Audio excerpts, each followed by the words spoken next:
দর্শক, নির্বাচন কি আগামী ফেব্রুয়ারিতে হবে?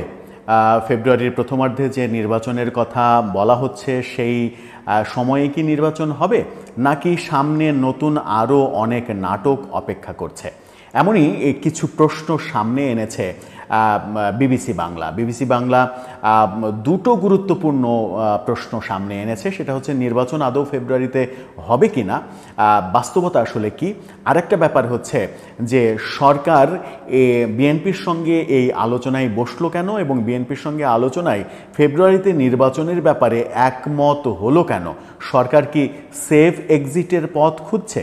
সরকারের সেফ এক্সিটের পথ আসলে কোনটা, কিংবা সরকারের সেফ এক্সিট প্রয়োজন কেন? সরকার কি বড় ধরনের কোনো ভুলের মধ্যে রয়েছে, বড় ধরনের কোনো বিপদের মধ্যে রয়েছে, যার কারণে তাদের সেফ এক্সিট প্রয়োজন? এই আলোচনাগুলো চতুর্দিকে যখন চলছে, তখন এই আলোচনাগুলোর সমাধান খোঁজার চেষ্টা করেছে বিবিসি বাংলা। বিবিসি বাংলার স্বনামধন্য সাংবাদিক কাদির কল্লোল বিবিসি বাংলাতে এই ব্যাপারে একটা বিশদ লেখা লিখেছেন। সেখানে নানা দিক তিনি তুলে ধরেছেন। বিবিসি বাংলার সেই প্রতিবেদন নিয়ে আমরা বোঝার চেষ্টা করব সরকার কেন সেফ এক্সিটের পথ খুঁজছে, সেফ এক্সিট তাদের কেন প্রয়োজন, তারা কি কি ভুলের রাজ্যে রয়েছে যে কারণে সামনে বিপদ হতে পারে, সেই কারণে তাদের সেফ এক্সিট প্রয়োজন, এবং সেই স্বার্থেই বিএনপিকে তাদের পাশে প্রয়োজন।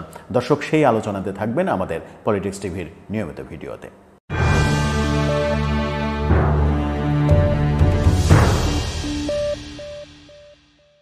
দর্শক, পলিটিক্স টিভির নিয়মিত ভিডিওগুলো স্পন্সর করছে প্রজাপতি.টিভি, নতুন ওটিটি প্ল্যাটফর্ম। আপনারা চাইলে ইউটিউবে, ফেসবুকে, ইনস্টাগ্রামে, টিকটকে দেখে নিতে পারেন। ডিসক্রিপশন বক্সে লিঙ্ক দেওয়া থাকবে, সেখান থেকেও আপনারা দেখে নিতে পারেন প্রজাপতির কার্যক্রম। চলে যাচ্ছি মূল ভিডিওতে। বলছিলাম দুটো বিষয়, নির্বাচন ফেব্রুয়ারিতে আদৌ হবে কিনা, আর সরকার সেফ এক্সিট চাইছে কিনা। নির্বাচন আদৌ ফেব্রুয়ারিতে হবে কিনা এই ব্যাপারে বিবিসি এবং আমরাও জানি যে বিএনপির অবস্থান। বিএনপি মনে করছে যে সরকারের সঙ্গে বৈঠকে তারা জিতেছে, তাদের উইন হয়েছে। আবার সরকারের শীর্ষ পর্যায় থেকে নির্বাচনের অবস্থানের পরিবর্তনকে বিএনপি যখন বিজয় দেখছে, এবং সরকারও এক ধরনের স্বস্তি খুঁজছে যে বিএনপির সঙ্গে যে রাজনৈতিক মনোমালিন্য তৈরি হয়েছিল, বিশেষ করে এনসিপিকে কেন্দ্র করে এবং জামাতকে কেন্দ্র করে অভিযোগ হচ্ছিল যে এনসিপির দিকে বেশি ঝুঁকে পড়েছে সরকার, জামাতের দিকে বেশি ঝুঁকে পড়েছে। সেই ঝুঁকে পড়াটার যেন একটা ভারসাম্য আসে, সেই কারণে সরকারও এক ধরনের বিএনপির দিকে ঝুঁকে পড়ে ভারসাম্য রক্ষার সৃষ্টি করেছে। কিন্তু ভারসাম্য রক্ষার সৃষ্টি করতে গিয়ে নতুন আবার বিপদও হয়েছে। যেমন এনসিপি সরাসরি এটার বিরোধিতা করছে, জামাতও বিরোধিতা করে বসেছে। এনসিপি এবং জামাত যখন এনসিপি, জামাত সহ আরেকটি ইসলামী রাজনৈতিক দল, এই তিন দলের বিপক্ষে অবস্থান আমরা স্পষ্ট দেখতে পাচ্ছি। বাকি প্রায় সব দলেরই এই বৈঠক এবং বৈঠকের যে ফলাফল, ফেব্রুয়ারিতে নির্বাচন, সেটার পক্ষে অবস্থান। কিন্তু রাজনৈতিক বিশ্লেষকরা নানাভাবেই বিশ্লেষণ করার চেষ্টা করছেন যে ফেব্রুয়ারিতে নির্বাচন, এটা প্রশ্নবোধক চিহ্ন রয়েছে। বিবিসিও নানাভাবে ব্যাখ্যা করার চেষ্টা করেছে যে ফেব্রুয়ারি নির্বাচন হতেও পারে, নাও হতে পারে। না হতে পারার মধ্যে রয়েছে যে সরকার কিন্তু বেশ কয়েকটা শর্ত দিয়েছে, সেই শর্তের বেড়াজালে নির্বাচন আটকে যাওয়ার সম্ভাবনা রয়েছে। তবে একটা ব্যাপারে বিবিসি খুবই স্পষ্টভাবে বলার চেষ্টা করছে, সেটা হচ্ছে যে সরকার খুব একটা ফেব্রুয়ারির বাইরে নির্বাচন করতে যাওয়ার ব্যাপারে আগ্রহী হবে না, কারণ সরকারের সেফ এক্সিট প্রয়োজন। বিবিসি এই প্রসঙ্গটা প্রথম আপনারা বিবিসির শিরোনামটা দেখে নিতে পারেন, যেখানে বিবিসি শিরোনাম করেছে ফেব্রুয়ারিতে নির্বাচন হবে কিনা, এই প্রশ্নটা তুলেছে। এবং সেই রিপোর্টেরই এক জায়গায় তারা এই প্রসঙ্গটা এনেছে, সেখানেও একটা সাব হেডিং রয়েছে, সেটা হচ্ছে যে বিবেচনায় ছিল সরকারের এক্সিটের প্রশ্ন।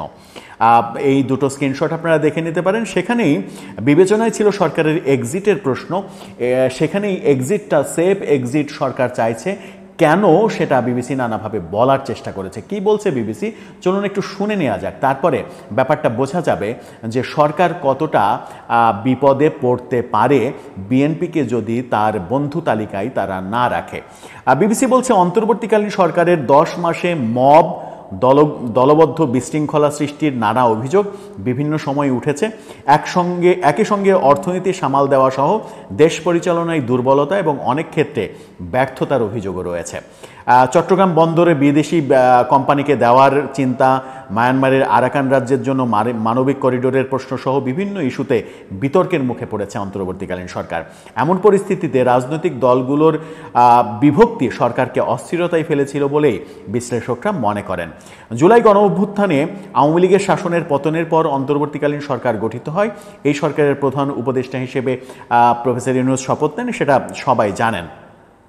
রাজনীতিকরা বলছেন যে আগের নিয়মে শপথ নিয়ে এই সরকার গঠিত হলেও তাদের বৈধতা দেওয়ার প্রশ্ন রয়েছে।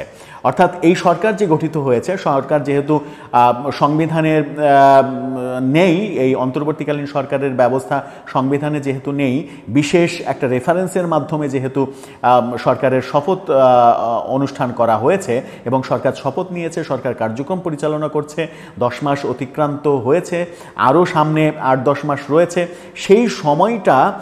সেই সময়টার শাসনকালের বৈধতা অবশ্যই প্রয়োজন হবে এবং সেটা পরবর্তী সংসদে বৈধতা দিতে হবে।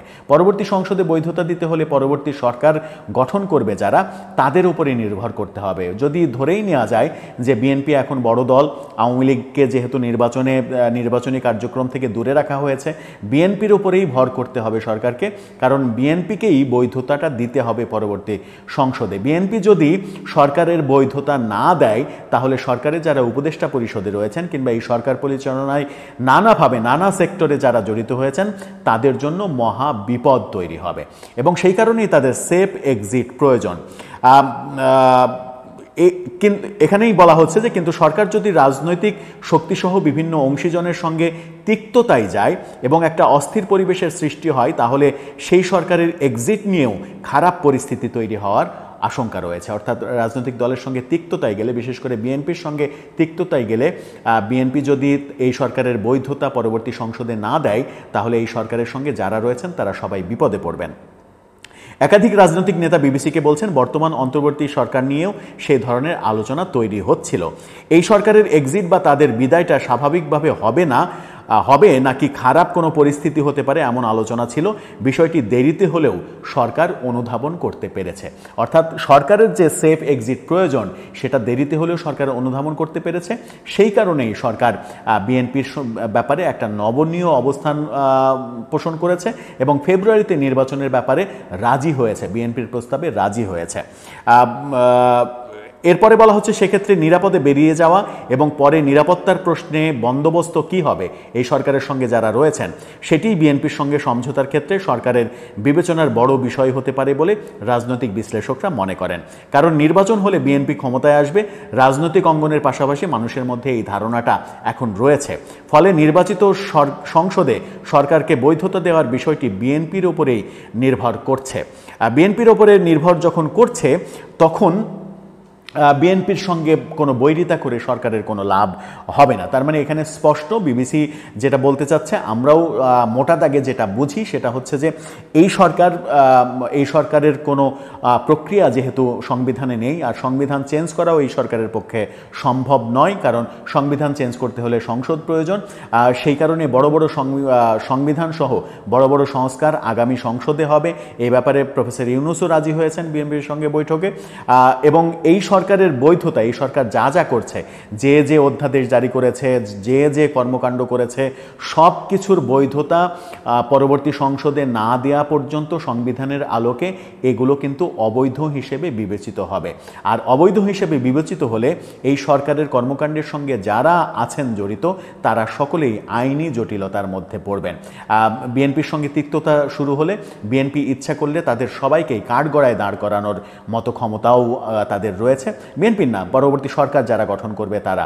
সুতরাং সরকারের কোনোভাবেই রাজনৈতিক দলগুলোর সঙ্গে, বিশেষ করে বড় রাজনৈতিক দলের সঙ্গে যারা আগামীতে ক্ষমতায় যাবে বলে নিশ্চিত, পরিষ্কার, যেহেতু আওয়ামী লীগ নেই সেহেতু বলাই যায় যে বিএনপি ক্ষমতায় যাবে, তাদের সঙ্গে সরকার দ্বন্দ্বে জড়াবে না। অনেক দেরিতে হলেও, বিবিসি বলছে অনেক দেরিতে হলেও এই বোধোদয় সরকারের হয়েছে। তার মানে এখান থেকে স্পষ্ট যে বিএনপির সঙ্গে সরকার আর কোনো ধরনের দ্বন্দ্বে জড়াবে না। যদিও ব্যাপারগুলো অনেক কিছু যদি কিন্তুর উপরে নির্ভর করছে, কারণ সরকারের প্রিয় পাত্র এনসিপি, সরকারের সঙ্গে অনেক ভালো সম্পর্ক জামাতের, তারা এখনই গোস্বা করেছে বিএনপির সঙ্গে কেন বিদেশে বৈঠক করতে হবে, যৌথ একটা রাজনৈতিক দলের সঙ্গে সরকার কেন যৌথ বিবৃতি দেবে, এটা ইতিহাসে কখনো হয়নি, এই ধরনের কর্মকাণ্ড কখনো মানে সমর্থনযোগ্য নয়। এই কথাগুলো কিন্তু সামনে আসছে। এই কথাগুলোকে যুক্তির আলোকে কিংবা বাস্তবতার আলোকে পাশ কাটিয়ে কিংবা এই কথাগুলোকে মোকাবেলা করে সরকার কিভাবে সামনে এগিয়ে যাবে কিংবা নির্বাচনের পথে যাবে, সেটাই এখন দেখার বিষয়। তবে এটা নিশ্চিত যে সরকার তাদের জন্য একটা সেফ এক্সিট প্রয়োজন, যেন পরবর্তীতে আইনের মার প্যাচে তাদের কেউ কোনো ধরনের বিপদে না পড়তে পারে। সেই জুজুর ভয়টা তো রয়েছেই, কারণ রাজনীতিতে অনেক কিছু সম্ভব। আজকে যে বন্ধু, কালকে সে বন্ধু নাও থাকতে পারে, পরিস্থিতি উল্টে যেতে পারে, পরিস্থিতি পাল্টে যেতে পারে। আজকে যারা এই সরকারের পক্ষে গুণগান গাচ্ছে, যে কোনো কারণে আগামীকালকে সেই পরিস্থিতি একেবারে ইউটার্ন নিতে পারে। সুতরাং সবারই আমার মনে হয় একটা সচেতন অবস্থা প্রয়োজন। সেই প্রয়োজনীয়তাটা সরকার বুঝতে পেরেছে অবশেষে। দর্শক, আপনার কি মনে হয়, বিএনপি কি এই সরকারকে সেফ এক্সিট দেওয়ার ব্যাপারে একমত হয়েছে? বিএনপির সঙ্গে সেই ব্যাপারটা এক ধরনের সমঝোতায় এসেছে সরকার, যে কারণেই সরকার এবং বিএনপিকে এত বেশি উৎফুল্ল এবং হাস্যোজ্জ্বল মনে হচ্ছে? আপনার মতামত জানিয়ে লিখতে পারেন আমাদের কমেন্ট।